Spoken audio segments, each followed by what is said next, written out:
মায়ের এক ধারে দুধের দাম, কাটিয়া গায়ের চাম, পাপুষ বানাইলেও ঋণের শোধ হবে না। এমন দরদি ভাবে কেউ হবে না আমার মাহা গো। মায়ের এক ধারে দুধের দাম, কাটিয়া গায়ের চাম। যাতে লালমনিরহাটের এই প্রোগ্রাম একটা ইতিহাস হয়ে থাকে বাংলাদেশে, ঠিক কিনা বলেন? যখন আমি সময় দিব, শাউট করতে বলবো, নয়েজ করতে বলবো, তখন নয়েজ করতে হবে আওয়াজ করে। আমি একটু দেখতে চাই যে রংপুর বিভাগের কে কোন জেলা থেকে আপনারা এসছেন। কুড়িগ্রাম থেকে কারা এসছেন দেখি? কুড়িগ্রাম, মাশাআল্লাহ মাশাআল্লাহ। আচ্ছা, গাইবান্ধা জেলার কে আসছেন? গাইবান্ধা, হ্যাঁ মাশাআল্লাহ। ঠাকুরগাঁও, ঠাকুরগাঁও অনেকে আসছেন। দিনাজপুর জেলা থেকে মাশাআল্লাহ। নীলফামারী, ঠিক আছে, ফি আমানিল্লাহ। পঞ্চগড় অনেক আসছে। রংপুর, রংপুর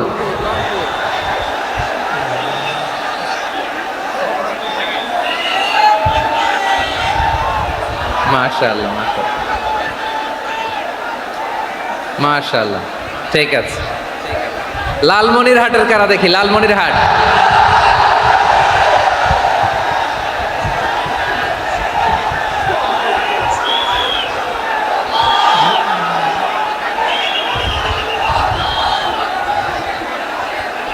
মাশাআল্লাহ মাশাআল্লাহ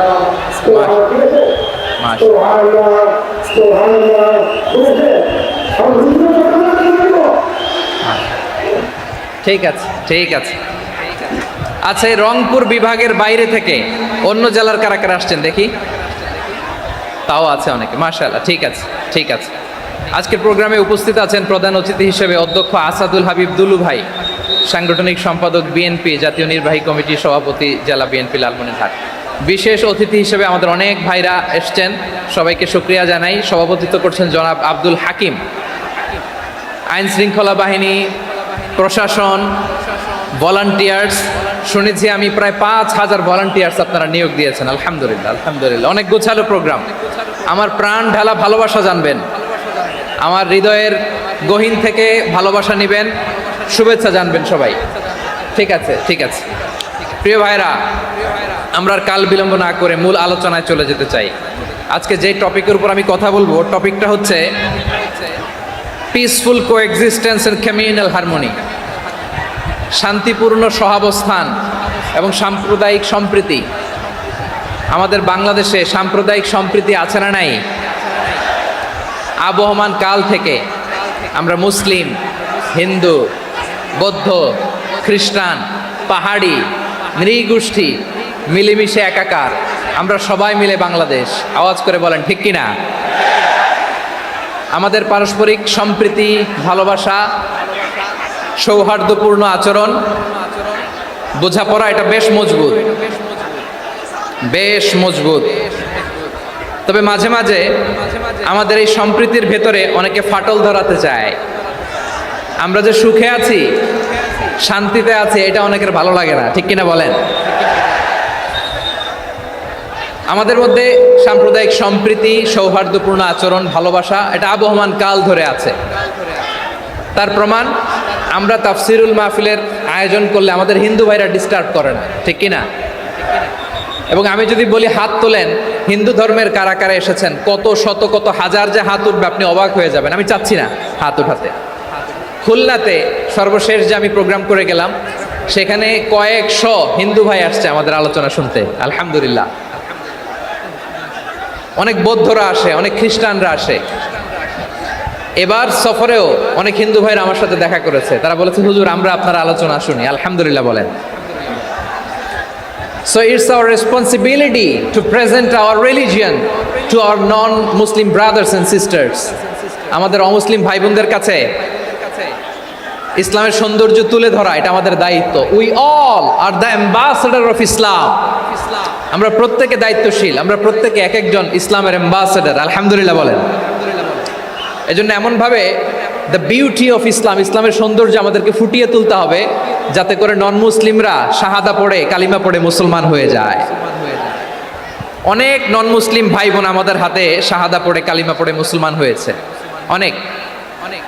সো আমরা যেন ইসলামের বিউটিটাকে তুলে ধরতে পারি, এবং এই যে সম্প্রীতি, এটাকে যেন আমরা অটুট রাখতে পারি।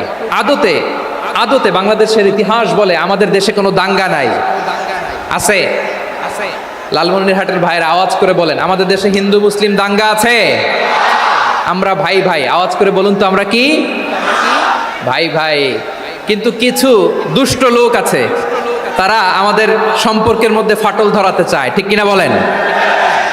মাঝে মাঝে ঝগড়া লাগাতে চায়। দেখবেন পত্রপত্রিকায় দেখা যায় বিভিন্ন ধর্মীয় উপাসনালয়গুলোতে হামলা চালানো হয়, এগুলো রাজনৈতিক উদ্দেশ্য প্রণোদিত, এগুলোর সাথে ইসলামের কোনো সম্পর্ক নাই। এই জন্য এই দুর্বৃত্তদের ব্যাপারে আমাদের সাবধান থাকতে হবে। আমরা সবসময় যেমনি ঐক্যবদ্ধ, ইউনাইটেড, আমরা যদি এরকম ইউনাইটেড থাকি, এই সমস্ত দুর্বৃত্তদের কালো হাত ভেঙে দিতে আমাদের 1 ঘন্টাও লাগবে না। চিল্লায় বলো ঠিক কি না? আমরা সংঘবদ্ধ থাকবো। এই যে আমাদের পিসফুল কোএক্সিস্টেন্স, শান্তিপূর্ণ সহাবস্থান।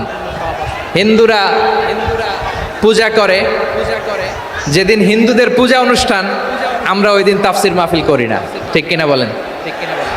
যেদিন আমাদের তাফসিরুল কোরআনের প্রোগ্রাম, ওই দিন আমাদের হিন্দু ভাইরা ডিস্টার্ব করে না। সুবহানাল্লাহ।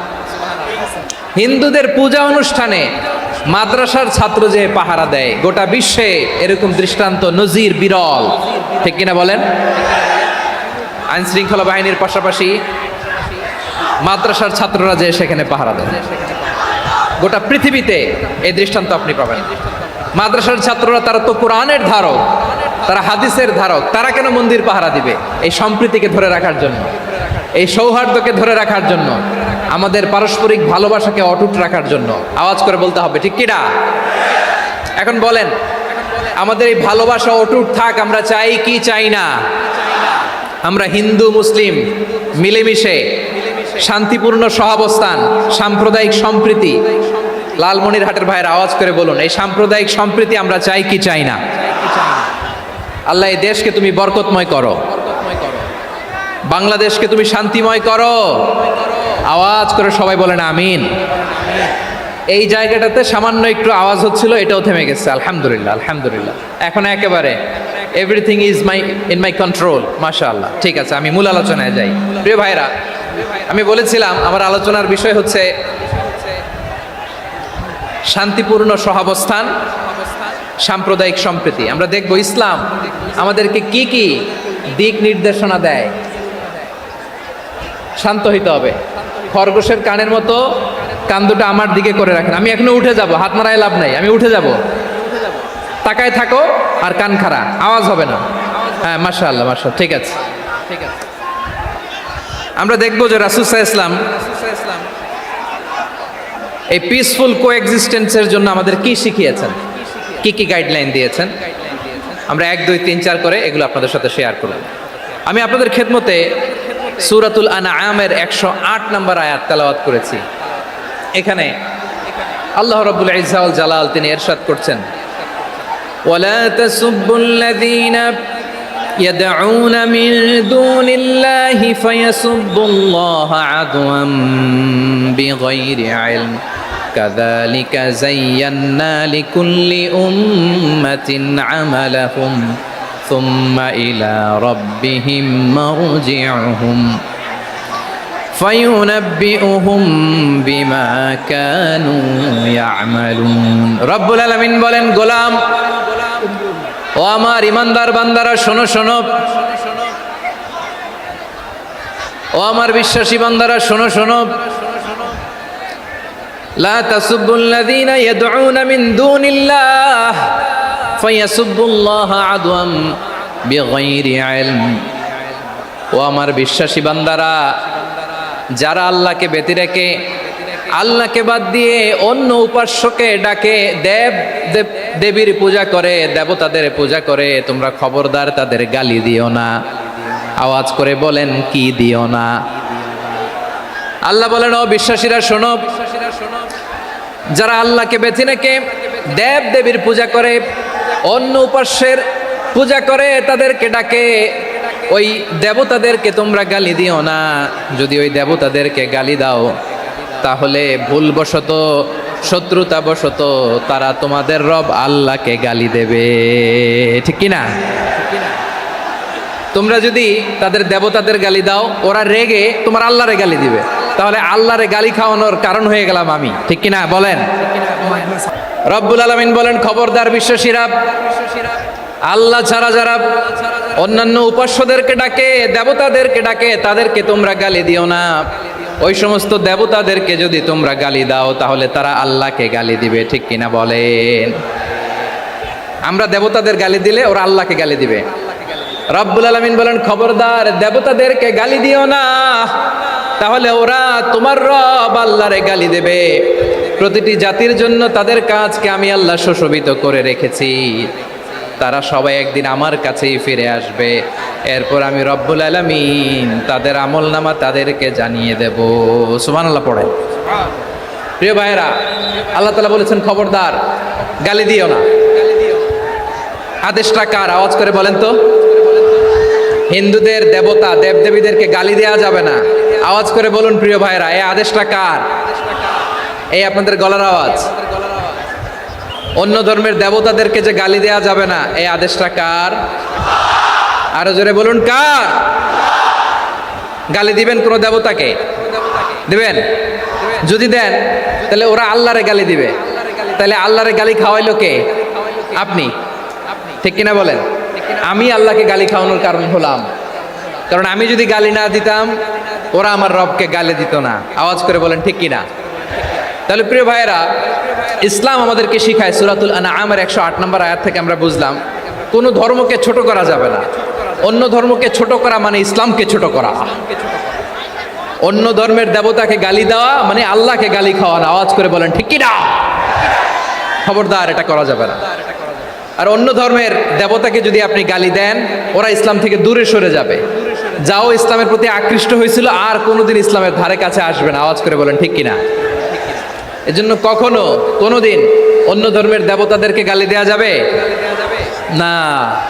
অন্য ধর্মের কোনো দেবতাদেরকে আমরা গালি দিব না, গালি দিব না, বরং ইসলামের beauty, the beauty of Islam, ইসলামের সৌন্দর্যকে আমরা তুলে ধরব। আমরা যদি বিশ্বনবী সাল্লাল্লাহু আলাইহি ওয়াসাল্লামের জীবনের দিকে তাকাই, তাহলে আমি দেখব বিষ্ণু ইসলাম মক্কাতে কিংবা মদিনাতে অন্য ধর্মের লোকদের সাথে খুব পিসফুলি লাইফ লিড করেছেন।